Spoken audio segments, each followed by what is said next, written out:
Namaste and welcome back to Young Voices Big Issues. Today we have a very special guest joining us. Miss Trishla, hailing from Bijnor, has achieved the extraordinary feat of securing the second rank in India in the UPSC IES exam in 2021. Her success has not only brought immense pride to her parents, but has also put her district on the map. With a background in American Express, she has demonstrated a remarkable career trajectory. Renowned for her meticulous approach, she is now set to take on the role of Assistant Director at the Ministry of Finance in Delhi, following her appointment to the Indian Economic Services this year in February. This remarkable achievement truly highlights her commitment to public service and her dedication to making meaningful impact in the field of economics. Ma'am holds a bachelor's degree in economics from the Shri College of Commerce in New Delhi and a master's degree in economics from the esteemed Delhi School of Economics. Ma'am's academic path truly reflects her passion for economic analysis and her drive to excel in her chosen field. Join us as we explore Ma'am's journey. Thank you so much, Ma'am, for joining us today. So first of all, how are you? How was your day? I'm just coming from office, so I had a good day. So this is a slightly busier season for us. The results of the elections just came out, and we have like the finalized cabinet now. So there are a lot of there's a lot of like agenda that flows in, and something that gets decided at the top trickles down to the bottom, and then eventually the functioning hands are the ones working on it. So before we talk more about your profession, can you tell me a bit about your UPSC journey and your story? So how did you prepare? What were a few challenges? So after I completed, so I have done my bachelor's and master's in economics. After I completed my master's, I joined a corporate job. Okay. So I had interned at a place, they offered me a job, so I just straight away joined from there, joined from my master's there. Right. And I worked there for roughly 20 months, so more than 1.5 years. But while I was working, COVID struck, and then there was a lockdown. So I went back home, and during that lockdown, I was completely comfortable at home, and therein I got more time to like introspect a little. And then I started talking to a lot of my seniors who I had always known about this service, but I did not know at what point I will start my journey towards preparation. So once I spoke to them, they gave me a very nice insight into what the work really is. And during that time, I realized that a couple of years down the line, I would want to do that sort of work. So I did not know about how my day will look like, but the broader work that you handle, that really attracted me, and that is when I started preparing. So I was at home. I was pretty late in starting my journey because I decided very late. So I did not follow a very traditional approach to preparation. I could not go through all the prescribed reading material that's there. But I relied a lot on my bachelor's and master's notes and more of concepts that I had picked up from my bachelor's and master's. And my strategy was just to keep attempting a lot of questions. Right. So yeah, without delving into like the specifics of how I prepared, I basically was at home, and my strategy was there are 6 papers in this exam. So I did one paper at a time, started with the one that I felt most confident in. Right. And then I just decided to have like a study partner. So one of my batchmates was also preparing. And then we had a very current oriented approach because we knew that static portion was not really our strength given we had really limited time. So we started with past year questions. We did basically current analysis and then supported it with our static. But that could only be possible because we had that sort of background in economics. Right, yeah. And then you got the second rank, which is that was phenomenal. A big surprise. Really? To my family as well, not just me. I had no confidence, but I was fully geared up to give the next attempt. Achha, okay. But I think my interview worked in my favor, and a couple of those 4 papers, essentially, 1 or 2 of them, they gave me an edge. Yeah. So yeah, that was a gist of my preparation. What exactly are the roles and responsibilities of an IES officer in like under the whole umbrella of the Indian bureaucracy, and how does it impact economic policy frameworks? Yeah. So civil services are essentially divided into 2 organs. There are All India Services, which basically comprise of Indian Administrative Service, Indian Police, and Indian Forest Service. And then there are a couple of other central civil services. Right. So unlike the All India services, we are not attached to a particular state or a district. The Indian Economic Service works with the Government of India, and it's an interministerial, interdepartment service. Got it. So unlike a lot of common perception, this is not associated directly with economics per se. I can be posted in a division that's purely administrative. Understood. But instead of being attached to a particular district, I will be working more on a macro level with the government, Right. with the Government of India, which is why most of our postings are also Delhi based. Okay. In Understood, certain yeah. cases, we are posted in regulatory bodies in the states, or we are posted with public sector enterprises or state bodies which are implementing schemes that are decided by the center. Understood. So it's a very, very diverse nature of a job. Yeah. So if you pick any two people from the sample, their experiences might be really Really varied. different, yeah. Because I could be doing something extremely research oriented if I'm posted in such a division, or I could be doing something which does not really require me to do any sort of background reading, but just see administratively and functionally what is happening on the ground, what are the revisions that need to be made in our approach. And that is how we feed back into policy, either through administrative roles or through a lot of background reading, which is more technical. So delving deeper into the macro level bit of it and working so closely with the government, how does the IES really solve these macroeconomic challenges like inflation, unemployment, fiscal deficits and things like that? And like how do you come up with strategies to essentially like solve these problems? So unlike a lot of other central civil services, the eligibility for this exam is that you have to have a master's in economics. All right. Because this is a specialized service. Right. So when we are entering, we are expected to have a certain level of knowledge and understanding of not just economic concepts, but also their application and how can they be used to solve real life problems. So because we actually are a synergy of academia and policy making and administration, because we bring in that technical aspect and then we have to apply it to real life policy problems. Right. So a lot of our work is data oriented. We study a lot of data, we study trends, and then we see what is going right. So we give our recommendation as to expand that, and then we see what's not going so right. So then we suggest what can be the tweaks or what can be the revisions or modifications in any policy. So coming to your question in particular as to how it impacts inflation and unemployment. So like the economic survey, if you've heard, it's an annual document released by the Government of India. So that's essentially worked on by Indian Economic Service officers. Okay. So it is a very succinct yet a comprehensive document because it covers all sectors of the economy. Got it. So the chapters therein, if you just go through the index of the chapters, that will give you a brief overview of the work also that we do. We delve into chapters like poverty, employment. So there are standalone chapters. So this is what the economic division of the Ministry of Finance works on. So we are delving deeper into what is happening in each sector. Right. As far as policy making is concerned, since we are in a lot of social sector schemes, involved in a lot of social sector ministries like agriculture, water, health, education, our constant role is to assess the ongoing programs and to see if inclusivity is being hampered somewhere or if there is a potential to expand inclusivity therein. Right. So majority part of our job as part of any social sector associated ministry is evaluating running schemes. So we do a lot of monitoring and then we feed in data. That is how we prepare our recommendation and reports. And a basic factor in all this work is how it's impacting our social outcomes, our social capital and our human capital. Understood.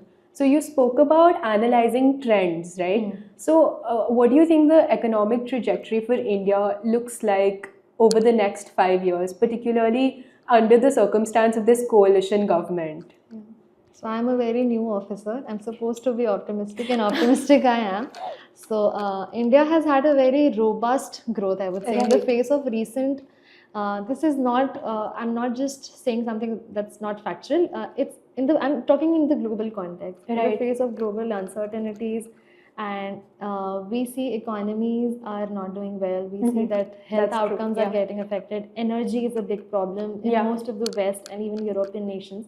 But in face of all these major uncertainties, India, despite being very well connected to all these, to a global world, we have managed to sustain a robust economic growth. Right, that's true. Yeah. We are not we are not presenting some out of the blue numbers. We're not going out of trend, but we're being able to sustain something that's above average, above the global average, and it's also not a very vulnerable growth. It's important that our growth is not very vulnerable, whether it's the external sector, wherein our exports are well guarded. We don't have full capital account convertibility because we realize that we have to hedge our risks.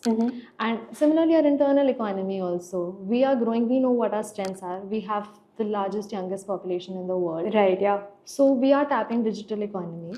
And we are tapping all these niche sectors, such as services, which we know are our strength. To get us onto that path. So if I have to just handpick one or two sectors, I would say the information technology with the fourth industrial revolution. We're basically focusing on things like Web 3.0, now subsequently Web 4.0, blockchain technology and all of that. So a lot of AI is developing here. A lot of creators are developing and entrepreneurs. And these are the things that policy is also focusing on. And at an implementation level, we're also recognizing these individuals more broadly.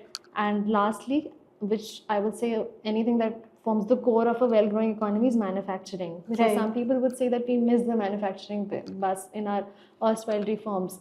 But now we are actually very well acknowledging that services did play a very well role. Now let us pull manufacturing also at par.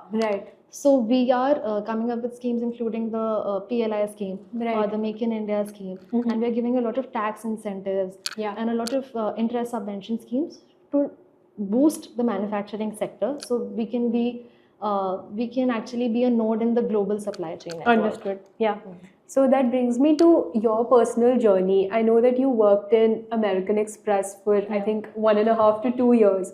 So what was your experience like working with American Express? I had a really nice time there. My decision to leave American Express does not speak anything about my experience not being very nice there. In fact, I had a really good time. I was working in the risk department with the credit strategy team. So I was, if I talk about the exact specifics, I was working on all the new customers that are onboarded on for American Express. And that, the key takeaway for me was, since it was my first job, the best thing that anyone can learn from a job is how to work in a professional manner, how to work when you have deadlines around, and still be creative, because a lot of times we are only busy in disposing of our day-to-day tasks. But if you just keep doing that, you realize that you're not really, you just basically engage in disposal and not really self-growth. So I was surrounded by a bunch of really smart, brilliant people there. And it was a very, very conducive environment. So I learned how to manage my deadlines along with focusing on my growth. And that teaches you sort of professionalism that's always appreciated. Even in the government sector. Having said that, because the private sector has some advantages as far if we talk about how they handle data, how they use tools like let's say Tableau, Python, and they are all really getting more handy with this. That gives you an edge in being more efficient in delivering your tasks in the government sector, which is slowly adapting to these technologies and this way of working. So apart from my technical work that I learned how to read data, I learned and how to present the right kind of problems and solutions. I learned a lot of professionalism. I learned how to always not shy away from giving in my own inputs.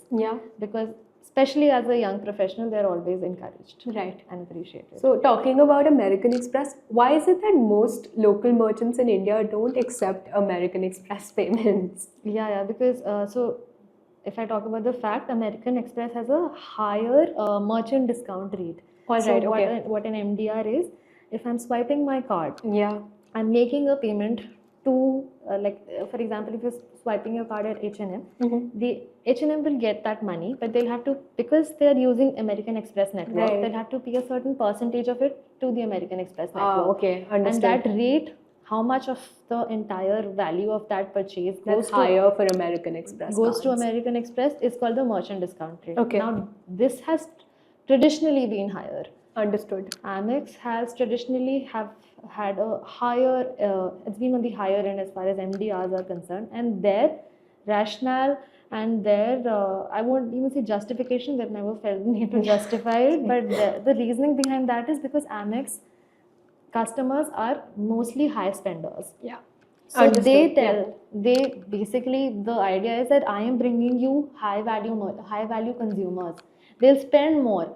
So the higher I understood. ADR is making sense. It's justified. American Express users are on an average are higher spenders as compared to other networks. Others. Yeah. Okay. Which is got why it. a lot of small businesses, because we essentially have a lot of small businesses around us, they are not adapted to that. Right. But I think Amex is slowly making inroads into these kind of segments also, which was not traditionally their target. Understood. So, talking about new trends, we have bitcoins and other sorts of digital currencies. So, how do you think these transactions are influencing economics and also geopolitics, and how they will continue to do so over the next decade? I would say this is the new buzz right now, and it's definitely no fad. It's a breakthrough technology, blockchain, and it can revolutionize systems, not just online but offline as well. But at this stage, to say how it will affect geopolitics, I think it will be a little far-fetched. Right. Because geopolitics has a lot of factors. It has a lot of historical linkages involved. If you see our international relations also, it is all derived from some sort of historical, cultural or economic or some other relations, now strategic relations. So just blockchain or Bitcoin in itself will not have a very I would say sudden or a very like short-term impact on, but it will creep in slowly, Right. because it will impact economy. It will decentralize systems. Of course. So there'll be a shift in economic dynamic and economic power. Everybody has access to this decentralized system, which is completely encrypted, it's secure. So if it is starting to if people start adopting it as a means of currency, for example, if central banks start adopting it, then traditional fiat currency will somehow lose its value. Right. So the global currencies like the US dollar, people will there'll be lesser dependence on currencies like that. And I think Bitcoin is just one aspect, but the technology has a lot to offer. Blockchain in itself, because it's safe, secure, it can help you with financial inclusion, with access, with a lot of new products, in entrepreneurship. So it will, I think, change the nature of employment a lot. Right. There'll be economic power shifting definitely, and that will I think gradually feed into geopolitics. Yeah, okay, understood. And now talking about the situation closer to home, in India itself, the Planning Commission of India has played a massive role in economic planning for India ever since the Niti Aayog recently took over. So how do you compare and contrast the roles and effectiveness of both these institutions, and why exactly do you think the incumbent government has done away with the Planning Commission? Okay. So any body which you feel now is not working very effectively, when it was envisioned in the beginning, it was a very different context. So right after independence, when we came up with the 5-year plans with the Planning Commission, India was facing very different challenges. We needed to channel all our energies and all our young minds and all the vision that our leaders and our population had. We need to channel it. That's why that is why the brainchild of all that was Planning Commission. But slowly, with changing economic landscape and changing perceptions also, we realized that now we have to move away from a centralized system to something that involves a lot of stakeholders. So the primary difference between the two is Planning Commission was more centralized. So it was one person at the top telling us, this is our plan for the next 5 years and this is how we will do it. Niti Aayog came up as a think tank, which focuses on cooperative federalism. So we have a federal setup. We have the center and the state, and we don't have one power, unlike the US. We do not have the states which are overpowerful, but also we do not have the center which controls everything. So we need cooperation between them. We need more of collaboration. So cooperative federalism is what Niti Aayog focuses on. It focuses on decentralized system wherein all stakeholders come together and they bring in their own perspective of the challenges, and then something is basically brought to the table. And if you Niti Aayog keeps bringing out all these different policies and rankings. That is where competition comes in. So they're ranking different states. So they would all. This is a very positive aspect to competition, because now these states would want to go up Strive higher. to do better, yeah. Go up higher in these rankings, whether it's health or whether it's Understood, education yeah. and all. Got it. So we moved from a centralized to a more collaborative system, which involves all the stakeholders, Right. and that was the need of the hour. Understood. Okay, so talking more about India now, we witness significant brain drain and also many countries coming up with the golden visa programs. So how do you think India can leverage its skilled diaspora and its talented people to come back, attract them back to the nation as to develop its own economy? So I think our leaders and our policy makers, they have always held a view that the West is not the one-stop solution. Right. While we realize how we can together work on building something better, but with policies like earlier the look east policy, now we've actually, I think, become a more assertive. We want the act east policy. Right. That's a more regional viewpoint. We want the entire eastern part of the world, even the global south. In G20 and all the other forums, we are focusing on the global south, the voice of the global south. Right. So we're telling people to move away from status quo, from established wisdom, and to appreciate what these countries, including developing countries like India, has to offer. As far as our people are concerned, I think our focus, the main reason why someone goes out is because they feel that that place has a better opportunity, Right, yeah. something better to Pull offer. and push factors come And in, they yeah. feel that maybe they are underutilized here, or maybe the kind of skill they are developing, it's not very well appreciated Got here. it, yeah. So we are actually focusing on a lot of job creators, Right. employment generators now. Right. With the Startup India scheme, the Stand Up India Yeah. scheme, we are promoting entrepreneurship at all levels. Right. We are even venturing into the content economy now. We are acknowledging that they are significant contributors to our economic landscape. Right, yeah. And they are being recognized on public platforms, on forums. So we are helping them financially when they initially start. Right. We're giving them a lot of liquidity. We're helping them with a lot of investment support. Okay. There is concessional loans. There are various variety of loans. There Got is it. priority sector lending as well. Okay. So the major constraint for any startup, which is basically initial finances, Right. we are trying to take care of that, and additionally we're also trying to offer them the necessary guidance and support. Got it. So a lot of this diaspora, I think, has to be, while we are taking care of these schemes, they have to be linked to local problems. We have to basically make them realize and appreciate how the skills they've developed, they can also be honed, and they can also be curated to solve our local society problems, because our communities are facing challenges which can be now solved with all these skills that the youth or our demographic dividend is developing. So there we have a lot of potential.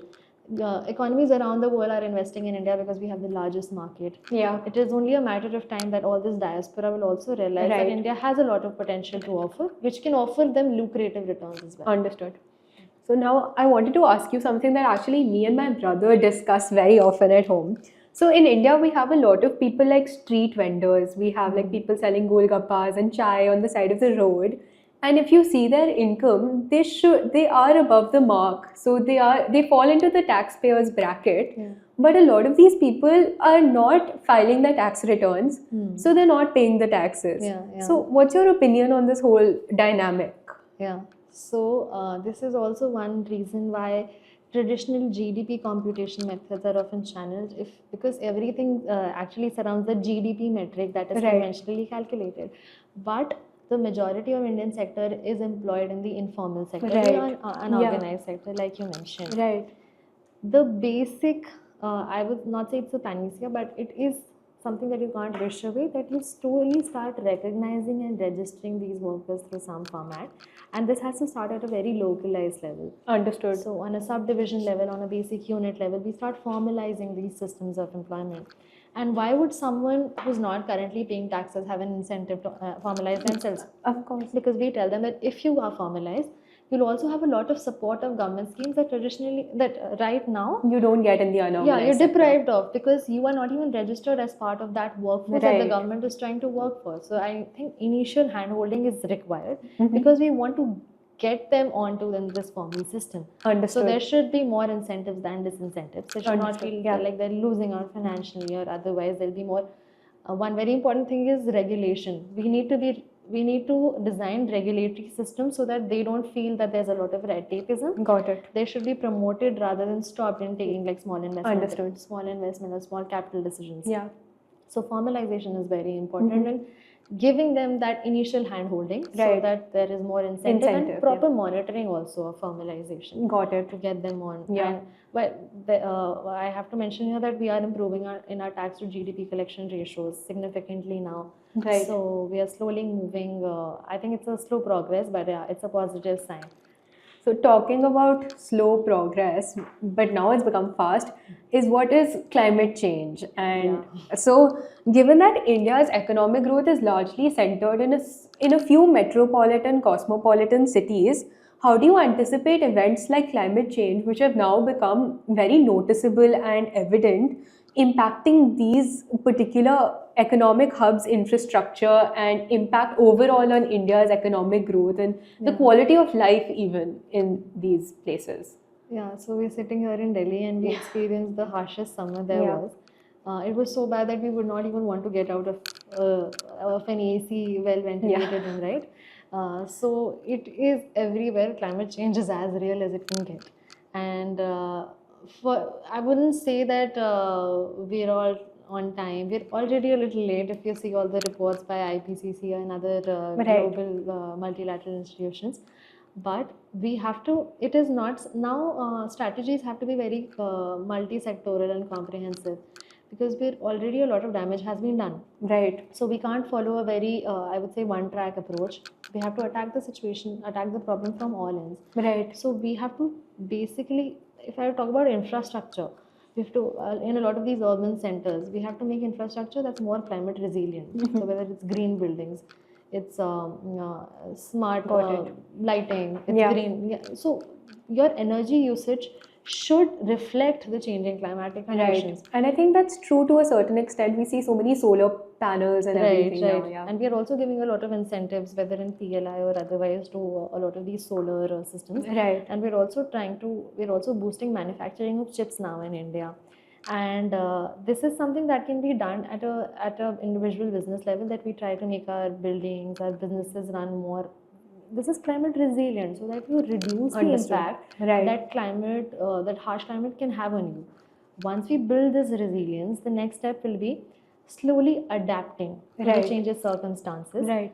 And then we slowly move on to mitigation. So I think this cannot be handled in silos. This is what the basic argument for most of the developing economies, that there has to be common but differentiated responsibility, because historically we have not been the highest emitters. Right. The highest emitters have reached a very comfortable level of development now.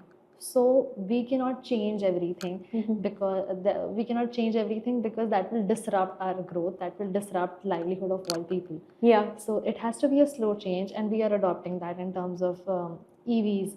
Yeah. Or green hydrogen, green ammonia. We're promoting alternate sources of fuel and alternate sources of energy, like ethanol blending. These are just to name a few. These are things that we're really encouraging a slow transition away. I know slow is a very debatable word here, but for an economy like India, we cannot be very abrupt, because that will destroy a lot of livelihoods. So I think we need a lot of support. There is no doubt about that. And there's no shying away from saying that multilaterals and developed economies have to lend a hand financially and technology-wise to help us adapt quickly and move to cleaner sources more quickly, and also to build resilience more quickly, like in a more sustainable manner. So I'm aware that a lot of the work you do is about investment treaties between nations, and of course in an economics podcast I have to bring up de-dollarization. So de-dollarization has become like some sort of trend now. Everyone's talking about it. Many countries are finding alternatives to reduce their dependence on the US dollar, as we discussed earlier as well. So what do you think are the benefits and challenges of this for an emerging economy like India? I mean, recently there was some news, I don't know if it's real or fake, about Saudi Arabia ending the petrodollar. Some people are saying it's real, some people are saying it's fake. So what's your take on the benefits and challenges that this poses for emerging economies like India in the global south? Yeah. So the reason why a lot of people are anchoring towards that is because we are facing a lot of global uncertainties now. Right. And nobody wants to be at a vulnerable stage, and nobody wants to lose that financial or sovereign autonomy, whether it's monetary policy or your domestic financial outlook that you decide, or your fiscal policy, you would not want it to be linked to an external power because of the vulnerabilities that we see in the global setup now. Yeah. That is why there's a trend to move away from dependence on the dollar. And this is to reduce your vulnerability and to strengthen your autonomy. These are the two basic reasons. And now, what are the challenges? Because businesses have traditionally been very accustomed. Everybody has been our export hubs. Everybody has been accustomed to dealing in dollars. So I think it requires a lot of attitudinal change. And also, I think somewhere it requires reskilling of people. It requires them So this will also then naturally also affect stability, right? Economic stability. Yes. There will be those bottlenecks when we are transitioning. And there is also has to be a lot of behavioral confidence that you have to build into people to accept currencies which are not the dollar, which has been the traditional mode of payment for them. So these are some of the challenges that we face, but I think it is a good transition. It is a good movement, because nobody is saying that this thing is not nice, but we're just making ourselves more stable. Yeah. And we're improving our autonomy and independence.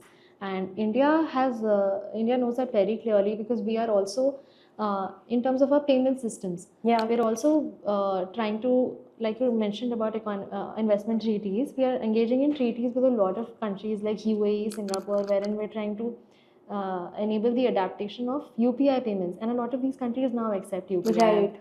In all our forums, whether it's the summit, the leader summit in Delhi, or otherwise, we're always trying to portray to people how India stack digital payments is a very, very, India's at the forefront of such a revolutionizing change in technology.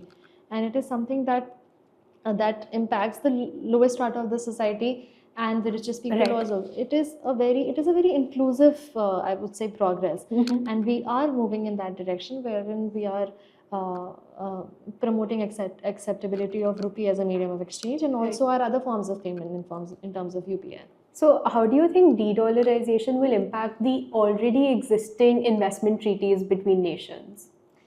I don't see a very direct impact on that, because investment treaties are finalized at a bilateral level. Okay. Why people are moving towards de-dollarization is because they do not want external sanctions, which we saw in the recent past, to affect their trade relationships. Yeah. Because our trade relations are very strategic. We would not want an external emergency to disrupt our very source of supply. Yeah. So it is a very bilateral, I think it is a bilateral call. And I wouldn't say that it will have a negative impact on our existing treaties, because these treaties are based on mutual consent. And these treaties are also very well defined. They're very well outlined. So if two parties come together, and if in their interest, they are both sovereigns, in their interest, they decide to adapt to a new form of payments or a new form of trade exchange, they can very well make those sort of changes in their trade relationships. Thank you so much for all of that. Lastly, is there any advice that you would want to give to students preparing for the civil service exams, like how to navigate the whole process? Okay, for students who are very early on in the journey, I would say that just be very aware. Right. Yeah, because it is a long process. Any competitive exam for that matter, it's a long process, and you'll face a lot of lows. But just remember, the person who's topping the exam has also gone through all those lows. We've all cried in our rooms and yelled, because we've all faced that self-doubt at some point. Right. The idea is to get yourself engaged in that. Yeah. To appreciate it beyond just an exam. You need to enjoy what you're doing. And a lot of dry subjects will prevent that from happening. But still, on an overall level, you should appreciate what you are learning every day. It's a lot of personal growth. And this journey will definitely bring out changes in you, very positive changes, because it opens up your horizon. It widens your perspective a lot. And keep reminding yourself why you started. Yeah. You want to work in a particular sector, and that sector gives you that sort of privilege to I would not say change the system, but make an impact in some way or the other. And that will give you the kind of satisfaction or gratification that a lot of people do not have the privilege to feel. Yeah. So, and I feel now talking about civil services, I feel that whatever be the outcome, now I think this podcast only, we spoke about sectors spanning across all fields of opportunities and jobs. So there are a lot of good opportunities here. So one exam does not really define you, and neither does it mean that does it guarantee you success or failure in life. So just focus on doing good work. This is a very good medium because it gives you the right kind of resources once you're in. So just stay motivated, but yeah, do not value your entire self basis one exam. That is the Thank you, ma'am. Thank you for your time, and thank you for sharing your inspiring journeys. I mean, I know I've acquired a lot of useful information today, and I'm pretty sure the audience has too. It was really a pleasure meeting you and talking to you. And likewise, it was a pleasure meeting you also. Thank you. All right, folks, that's a wrap for today. I hope you enjoyed this episode half as much as I did. Thank you for tuning into Young Voices, Big Issues. This is Ishani Agarwal signing off.